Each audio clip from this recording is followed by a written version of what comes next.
Never cards on your children, কখনো বাচ্চাদের বদদোয়া দেওয়া যাবে না। বাবারা, ছেলের বাবা মেয়ের বাবারা শুনতেছেন? মনোযোগ নাই মনে হয়, মনোযোগ আছে? কখনো ছেলে মেয়েদেরকে কি দেয়া যাবে না?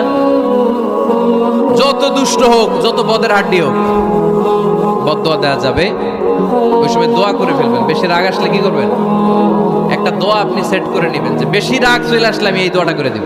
ভালো দোয়া পারা যাবে, কারণ বাবা মা রাগের মাথায় যেটা বলে এটা কবুল করে নেয় কে? কাবা ঘরের একজন কালো ইমাম আছে, নাম ইমাম আল কালবানি। দেখছেন এই ইমামরে আপনারা? উনি লন্ডনে একটা ইন্টারভিউতে বলেছেন, আমার মায়ের বদদোয়া আমাকে কাবা ঘরের ইমাম বানিয়েছে। লন্ডনে একটা কনফারেন্সে উনি ইন্টারভিউ দিচ্ছিলেন। ওনাকে বলা হলো, কাবার সব ইমাম সাদা ইমাম, আপনি কালো মানুষ কেমনি ইমাম হইলেন? উনি বললেন, আমার মায়ের বদদোয়া